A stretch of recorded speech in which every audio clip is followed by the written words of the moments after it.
It's Disruptive FM. Disruptive FM. Disruptive FM. Welcome to Disruptive FM, where business and culture collide. Sponsored by Microsoft and Branding Strategy Insider.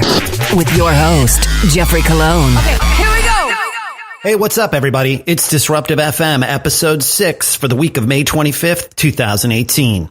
I'm your host, Jeffrey Colon, guiding you on an audio journey for the next quarter hour as we dissect the culture of business and look at what's happening in business, tech, media, and popular culture. Bring the noise.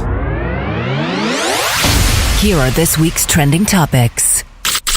Ad savior. Last week, the New York Times noted how much traditional television is in trouble. But isn't everything traditional in trouble when we come to think of it? Traditional cable TV, traditional radio, heck, even the traditional internet as we knew it in the form of Yahoo and AOL had to consolidate to avoid trouble. But there are glimmers of hope. As reported on The Radar in episode 5, AR growth in ads could be the savior to an industry in trouble. Why? Because what we assumed would be a boring 2D billboard advertisement out of home or your standard print ad in a magazine could find new life through augmented reality.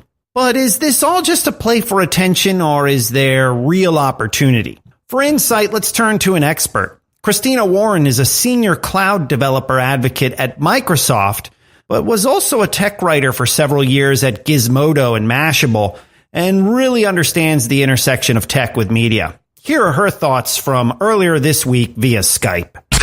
I think AR is interesting. And I think that for now anyway, if you are an agency and if you can sell it to your client, get in on it. Because if they're willing to pay for it, take the money and do it.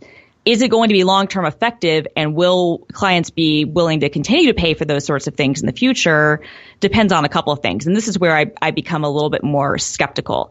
Because when you look at advertising formats, the first thing I think you need to think about is how annoying are these going to be to the target, to the customer? How useful is this going to be? How compelling is this going to be?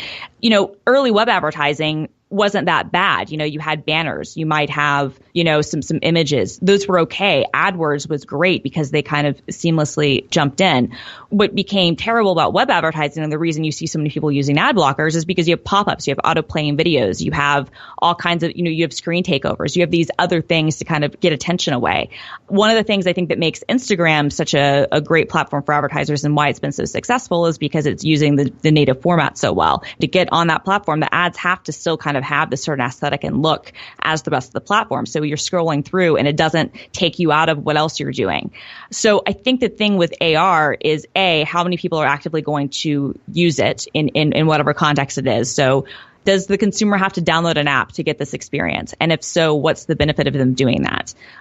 If they have to download something and open something, honestly, chances are you're going to have very little conversion even for that. No matter how cool it is, people might do it to write about it. Maybe, you know, like media writers, you know, like agency writers will do it, but regular Joes aren't going to do it. So I think the first thing is how complicated is it to even get people engaged? And then two, if they are engaged, what's the value of them going through that process? Is it a coupon? Is it a discount? Is it something that's adding so much value to something else that they want to come back? And I think that depending on the answers to those questions will be dependent on whether or not it's just a flash in the pan or not. My gut says that it seems like it's probably something more, you know, hype than long lasting, but that doesn't mean you couldn't take elements of that and then integrate it into AR or VR experiences. And to me, that would be the more interesting thing, rather than doing a one-off thing, finding ways to do advertising in the emerging space of VR, you know, worlds and chats, or in AR, you know, kind of solutions.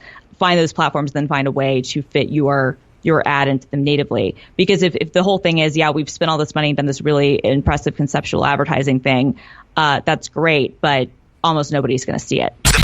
That's Christina Warren, who joined us via Skype and is a senior cloud developer advocate here at Microsoft and a former contributor at Gizmodo and Mashable.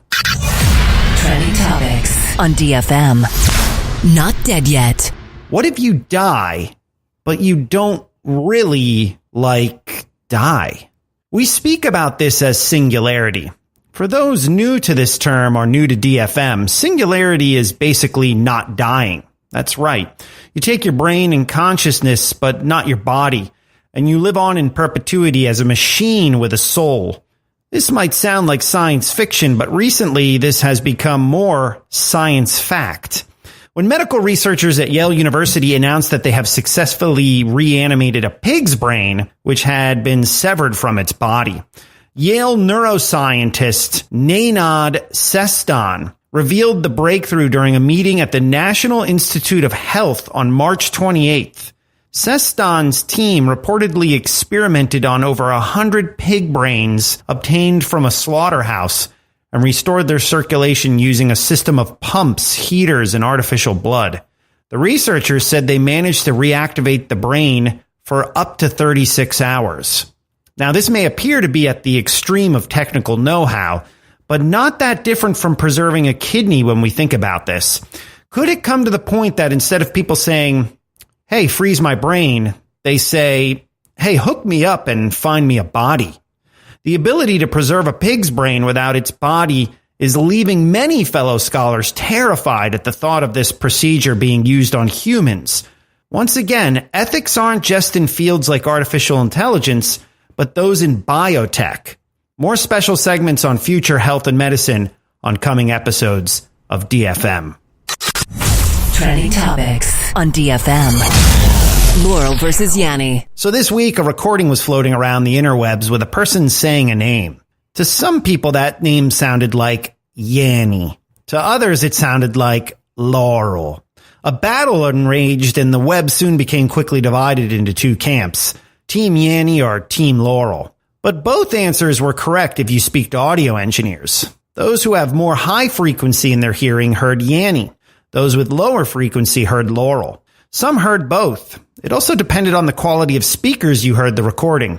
But all of this broke out into a bigger debate about the power of voice. Some personalities, like Gary Vee, were quick to say this was a sign from higher powers that voice is something we all need to pay attention to, like mobile a few years ago or social media a decade ago.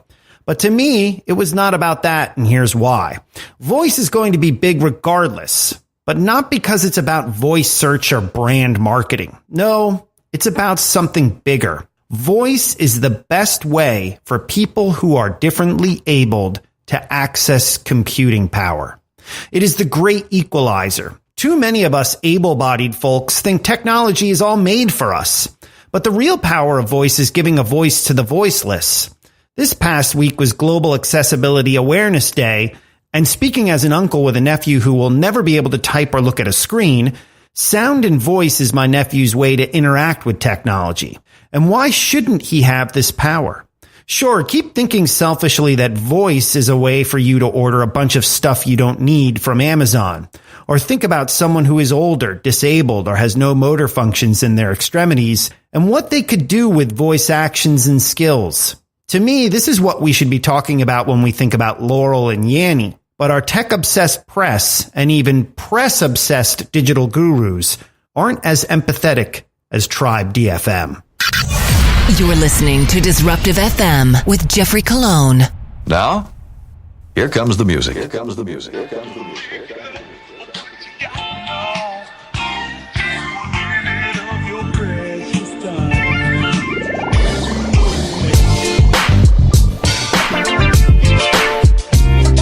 It's Disruptive FM. I'm Jeffrey Cologne.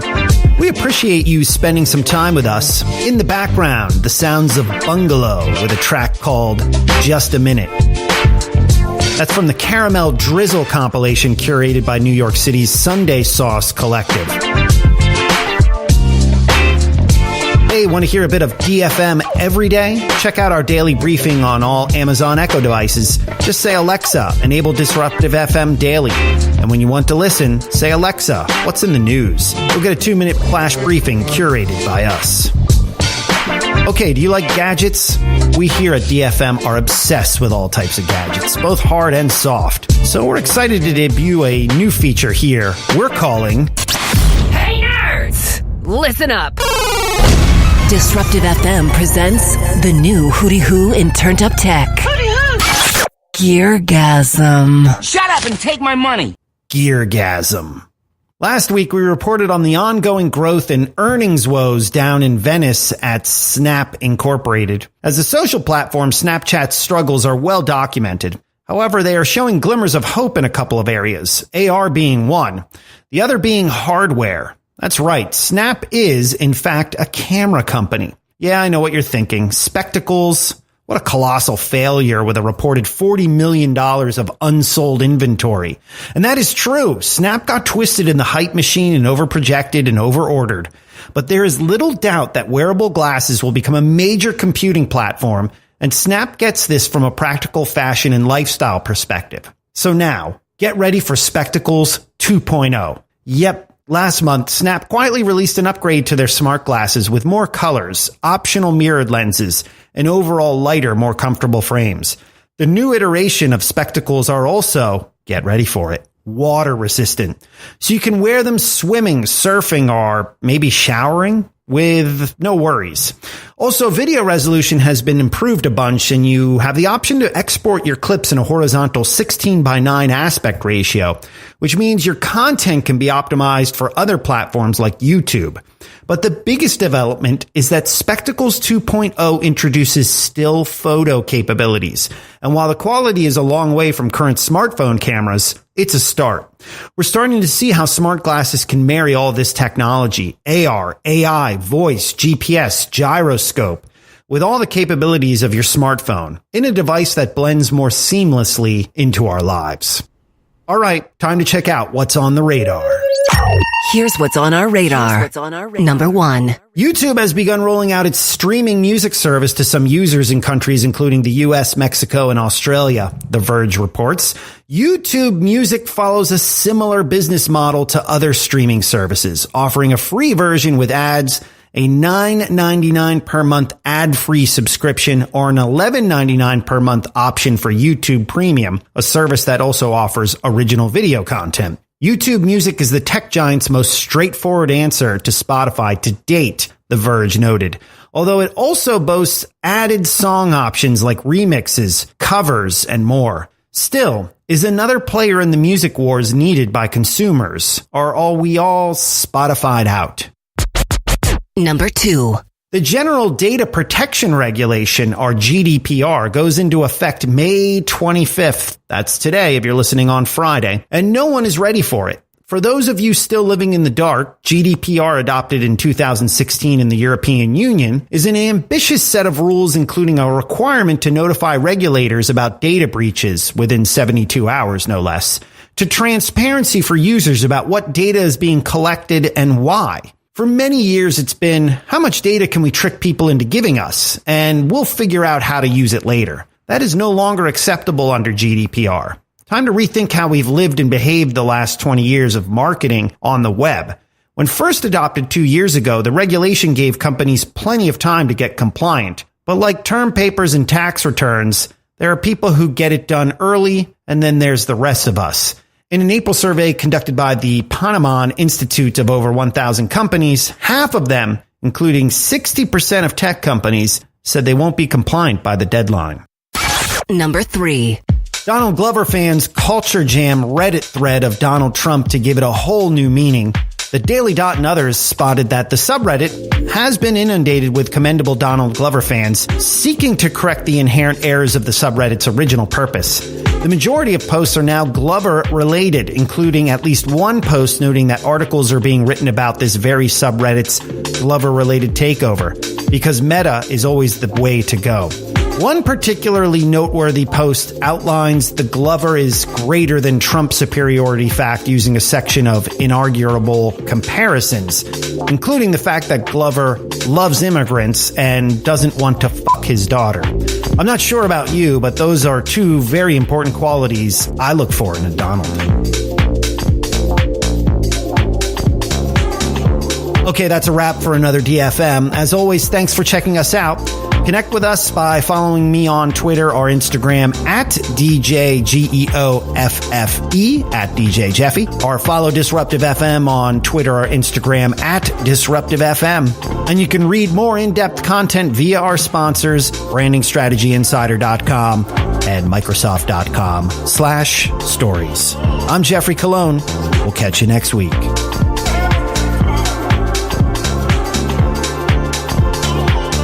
You've been listening to Disruptive FM with Microsoft Communications designer Jeffrey Colon. All thoughts are his own. Disruptive FM is produced in Los Angeles by Feeler Media.